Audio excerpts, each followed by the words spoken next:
Kadang-kadang ada orang ketika mereka diet tujuannya supaya kolesterolnya turun. Begitu kolesterol turun sekali, ini cirinya. Kalau kolesterol terlalu rendah, kita akan sering menggigil. Saya ulangi, kalau kolesterol kita terlalu rendah, kita sering menggigil. Bagaimana ngetesnya kolesterol itu tinggi atau rendah kalau tanpa uji lab? Kalau masuk di ruangan ber-AC, kalau kita bisa di suhu 25 derajat Celcius, bisa tidur tanpa selimut, bisa tidur tanpa kedinginan, itu berarti kolesterol kita normal. Tetapi ketika kolesterol kita tinggi, kita minta suhu lebih dingin lagi baru bisa tidur. Jadi kadang-kadang ada orang tidak bisa tidur kalau tidak pakai kipas angin, tidak bisa tidur kalau tidak buka baju. Itu sudah salah satu ciri kolesterolnya dia pasti tinggi. Ini saya ajari ngecek kolesterol tanpa uji lab. Tetapi ketika nyenengan tanpa pakai apa-apa tapi pagi-pagi menggigil kedinginan karena suhu sebenarnya biasa saja, itu sebenarnya kolesterol sudah normal. Tapi dampak sakit dari kolesterol itu bisa macam-macam. Gara-gara kolesterol bisa ke jantung. Gara-gara kolesterol bisa tensi menjadi tinggi, tekanan darah menjadi tinggi. Terus yang ketiga, gara-gara kolesterol kita itu bisa sakit asam urat. Asam urat, kolesterol, mah, itu penyakit sepele. Tapi saya katakan jujur, 3 penyakit ini tidak ada obatnya. Saya ulangi, 3 penyakit ini sampai hari ini kalau jenengan pakai obat medis, ini tidak ada obatnya. Karena itu saya selalu bilang kita harus hidup sehat di sini. Jenengan kalau mendengarkan saya waktu di radio, saya selalu tekankan untuk GHS, gaya hidup sehat. Kenapa kok ini penting sekali? Sekali orang kena kolesterol, seumur hidup dia terikat dengan obat. Sekali orang kena asam urat, seumur hidup dia butuh obat. Nah, karena itu mari betul-betul diperhatikan supaya ini betul-betul lebih pas seperti itu ya. Bagaimana cara mengatasi kolesterol? Yang pertama, yang tidak boleh dimakan kalau kita kena kolesterol adalah yang berlemak. Seluruh lemak itu tidak baik. Ada lemak kaku, ada lemak tidak kaku, ada lemak warna kuning, ada lemak warna putih. Sama-sama tidak baik. Satu-satunya lemak di dunia yang menyehatkan itu lemaknya ikan. Lemak ikan itu adalah lemak yang tidak jahat, tapi itu yang dibutuhkan oleh tubuh. Lemak ikan itu nanti mengandung omega 3 dan omega 7 dan omega 9. Itu ada di lemak ikan. Tetapi kalau lemak-lemak binatang di darat, seperti lemaknya ayam, lemaknya kambing, lemaknya sapi, itu semua adalah racun. Jadi minta tolong kalau beli bakso, kalau bapak ibu mau jual bakso, kalau mau betul-betul niat ingsun untuk betul-betul cari barokah, untuk nolong orang, kalau masak apa-apa lemaknya dibuang saja. Lupa enaknya itu di lemak, ya enaknya di mulut tapi penyakitnya seumur hidup. Betul kan ya? Enak di mulut, betul. Waktu makan tuh enak. Apalagi kalau bakso ada lemaknya mengkilat, timbul-timbul begitu toh. Nikmat sekali. Tapi ingat baik-baik, nikmatnya cuma hari itu, tapi nanti sakitnya seumur hidup. Pilih mana? Karena itu saya nyatakan pilih yang sehat. Nah, jadi hindari lemak. Terus yang kedua, minyak. Minyak kita, ya ini sedih saya sebenarnya.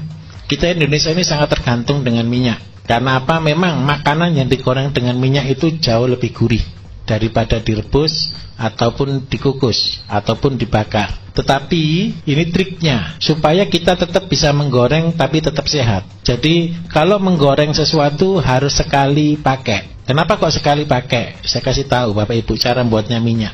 Minyak yang kita konsumsi hari ini adalah minyak-minyak dari kelapa sawit. Minyak dari kelapa sawit itu minta maaf, saya kasih tahu ya, bukan dari kelapanya. Dan bukan dari, kalau kelapa itu kan ada sabut, ada batok, ada kelapa, betul ya? Bukan dari kelapa itu. Minyak kelapa sawit yang paling banyak sekarang ini dari janjangnya kelapa sawit. Sabut dan tali benangnya apa janjang. Kalau yang betul-betul minyak yang dari kelapanya itu mahalnya minta ampun. Nggak mungkin nutut kalau kita dijual. Jadi maaf saya katakan, kita ini konsumsi minyak yang paling jelek sekali. Karena itu harus dipanaskan di suhu 750 derajat baru keluar minyak. Suhu 750 derajat itu jenengan masukkan plastik ini masuk hilang. Jenengan masukkan apapun di dalamnya hilang. Itu racun tingkat tinggi. Karena itu kalau kita goreng pakai itu memang hari ini lebih cepat. Jenengan kalau ciri yang sudah tahu minyak kelapa zaman dulu yang hidup sudah di 3 generasi, jenengan bisa membedakan. Keripik zaman dulu dengan keripik zaman sekarang beda. Keripik zaman sekarang itu jauh lebih renyah dibanding dengan yang dulu. Kenapa kok bisa seperti itu? Karena minyaknya yang kita pakai ini minyak pemanasan tingkat tinggi 750 derajat. Kalau jenengan buat minyak kelapa sendiri itu suhunya maksimal cuma 200 derajat Celcius. Nah, apa yang terjadi ketika orang mengkonsumsi minyak dengan suhu tingkat tinggi? Yang pertama, penyakit kanker banyak, kolesterol pasti banyak. Bagaimana caranya aman? Kalau goreng sekali saja buang. Jadi goreng sekali saja buang itu bukan berarti sekali goreng langsung selesai, enggak. Kalau goreng jangan terlalu banyak minyaknya, begitu sudah selesai goreng langsung dibuang.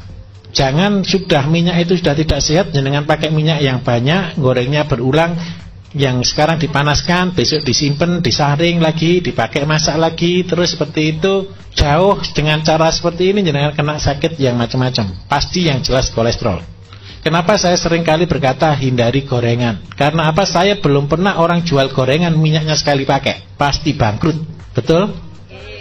Karena itu ya minta maaf, saya harus ngomong jujur di atas benar. Jadi itu kenapa saya tidak setuju dengan gorengan. Terus yang ketiga, hindari kerupuk. Kenapa kok kerupuk? Kerupuk itu bahannya cuma ada 3, saudara, yang paling penting. Ada tepung, ada minta maaf, ada penyedap, ada garam. Terus yang ketiga digoreng pakai minyak. Nah, minyak aja sudah sumbernya penyakit, ditambah garam dan penyedap, ini juga sumbernya penyakit. Karena itu ya memang enak. Baru di Jawa ini loh saudara, kita bisa makan ikan kerupuk. Yang hebat lagi satu, saya di pulau-pulau seluruh Indonesia saya sudah datangi, hanya orang Jawa yang makan kerupuk. Ini konyol. Udah enak, memang enak. Di luar Jawa tidak ada ikan kerupuk. Ikan itu ikan laut kan gitu toh. Hanya di Jawa ini ada ikan tempe dan ikan kerupuk. Duh, iya, ikan tahu. Bukan saya anti kerupuk, tidak. Alangkah baiknya kita cari yang sehat. Boleh kerupuk goreng pasir gitu ya, cari yang bagus. Terus yang kedua, kalau usahakan tanpa penyedap dan tanpa garam yang tinggi. Nah, kolesterol itu penting. Jadi lemak, terus gorengan, terus sama kerupuk itu yang utama. Nah, setelah 3 ini kita tidak konsumsi, tapi kalau dulunya sudah terlanjur sakit, maka keraknya, lemaknya itu nempel di pembuluh darah. Ketika nempelnya di pembuluh darah itu sangat mengganggu untuk yang pertama adalah kelancaran peredaran darah. Ketika darah ini tidak lancar, maka penyakit mengikuti. Kalau kolesterolnya tinggi, biasanya asam uratnya ngikut tinggi. Kalau sudah asam urat dan kolesterol tinggi, maka tensinya ikut tinggi. Setelah tensinya ikut tinggi, tahu-tahu jadi stroke. Nah, kalau sudah terlanjur seperti itu, bagaimana cara mengobatinya? Yang pertama, kita harus banyak minum air putih. Kalau sudah tahu kena kolesterol, minum air putihnya betul-betul minimal 1,5 liter. Sampai kencing kita betul-betul berwarna bening, bukan berwarna kuning, bukan berwarna coklat. Kalau jenengan waktu pipis itu sudah warnanya kayak teh, itu betul-betul kondisi parah. Itu pasti kalau pipis sudah panas. Kalau sudah pipis sudah panas, itu sudah tanda kutip besok kalau kerja bawa air, kemana-mana sangu air, tidak apa-apa. Kayak anak TK lagi tidak apa-apa, sangu air. Kadang-kadang kenapa? Bukan karena mahalnya air, malesnya beli air. Iya toh, kadang-kadang kan seperti itu kan. Mending kok gitu, kadang-kadang di rumah aja mau minum aja kadang-kadang malas kok. Jadi lebih baik airnya dibawa kemana-mana biar ingat. Jadi kalau bisa berapa banyak 1 botol yang isi 1,5 liter, ketika minum bawa itu kemana-mana langsung diminum terus. 1 hari minimal harus habis 1 botol. Terus yang kedua, jalan satu-satunya untuk membersihkan lemak di dalam peredaran darah, kita harus makan makanan-makanan yang mengandung lemak pengurai.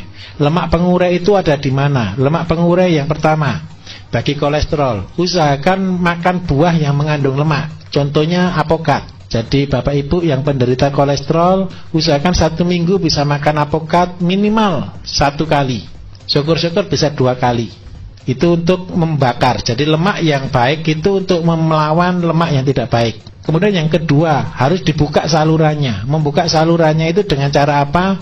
Paling gampang ada 2. Kenapa sih saya sarankan 2? Kalau bahan dari luar negeri banyak sekali, tapi 2 tanaman yang saya pakai andalan itu seledri dan kacang panjang. Itu sudah luar biasa. Saya kasih kesaksian Bapak Ibu. Teman saya gagal ginjal, sudah setiap minggu dia sudah cuci darah sudah 2 kali. Kemudian dia betul-betul taat. Jadi dia betul-betul taat melakukan semuanya. Terus saya resume, saya kasih petunjuk untuk dia pakai 1 hari 1 ikat seledri diminum 1 hari. 1 hari. Jadi dalam waktu 6 bulan dia sudah lepas dari cuci darah sama makan sukun. Itu sepele. Mungkin Bapak Ibu sudah sering kali dengar ini. Cuman satu kadang-kadang tidak taatnya itu loh. Ketika jenengan taat, saya yakin pasti berhasil. Dan harusnya ketika jenengan mengikuti apa yang saya ajarkan di radio, semuanya sudah pinter semua. Jadi minta maaf, jangan jadi dukun tapi jangan jadi dukun, jadilah manusia sehat. Jadi kan semua resep kan ada di sana. Itu tadi. Jadi seledri dan kacang panjang. Apa cirinya? Seledri itu bentuknya pipa, kacang panjang itu bentuknya otot. Jadi kacang panjang itu adalah nutrisinya otot, seledri itu untuk membuka saluran di pembuluh darah. Itu caranya kalau kita menganalisa satu bahan. Ngerti nggih? Seledri kan kayak pipa toh? Itu memperlancar peredaran darah. Jadi jenengan kalau punya bahan macam-macam silakan berkreasi, tidak apa-apa. Oh ini bentuknya kayak otak, oh ini bentuknya kayak hati, oh ini bentuknya kayak pankreas atau kayak empedu, kayak lambung. Silakan boleh berkreasi. Itu caranya seperti itu.